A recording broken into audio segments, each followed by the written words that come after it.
Mr. President, The Assistant Minority Leader. with the permission of the senator from Iowa, I'd ask consent that the short statement I'm about to make about Congressman Bedell be placed in the record immediately after the senator from Iowa's remarks. Without objection. Thank you. I was in my office and just learned by his floor speech from Senator Grassley about the passing of Berkeley Bedell, and I just wanted to add my voice to his. Wonderful man. I served with him in the House of Representatives. Storm Lake, I believe, was his home. Spirit Lake was his home area in Iowa. A real knowledgeable man when it came to issues of agriculture, and I didn't learn until many years later he was a very successful businessman in the fishing tackle business, if I remember correctly, in sporting goods. So he had many interests. He was a spirited, friendly, good person who worked hard at his job and was a credit to the U.S. House of Representatives regardless of party, and I think that Senator Grassley's remarks reflect that. I'm going to miss his annual Christmas card.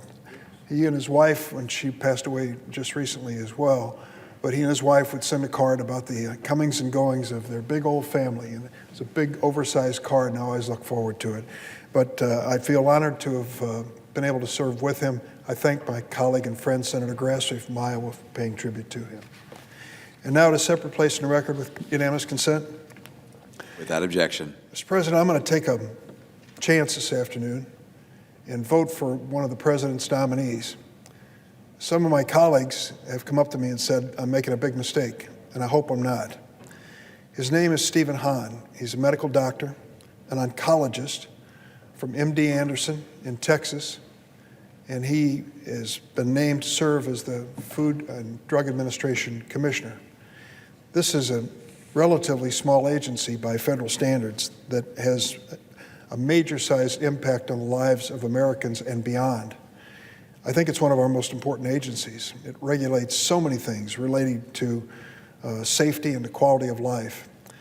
And Dr. Hahn would come to this position at an auspicious moment in our history. I refer, of course, to the fact that we are now battling a vaping epidemic across the United States of America. The presiding officer from Utah and I have worked on this together, and I thank him for his leadership in this regard. And I look at Dr. Hahn, I think of all the questions that I've asked of him. I had a face-to-face meeting with him in my office and then had him on the phone last night for another half an hour, and he's very patient answering my questions. And I asked him about the vaping crisis we face, the epidemic that we face. He readily concedes that this is something he feels very strongly about. The latest disclosure from Youth Cigarette and Tobacco Report suggests that 28% or more of high school students across the United States are currently using e-cigarettes or vaping. I had a group from New York that asked to see me yesterday of high school students, and they said, "Senator, you're wrong. It's over half. A majority of the students in high school now are using Juul devices, vaping devices, these flavors, and have developed nicotine addictions which have become controlling in their lives and have affected the way that they feel and the way that they perform as students."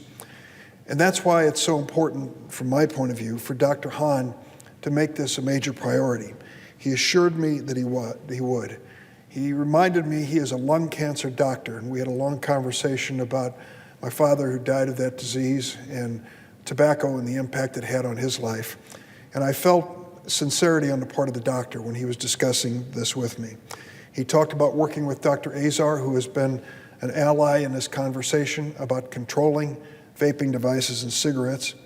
And he said that regardless of how I voted for him, he would look forward to working with me. Well, I'm going to vote for him as the new FDA commissioner. It is a leap of faith because I'm not certain where the President of the United States is at this moment.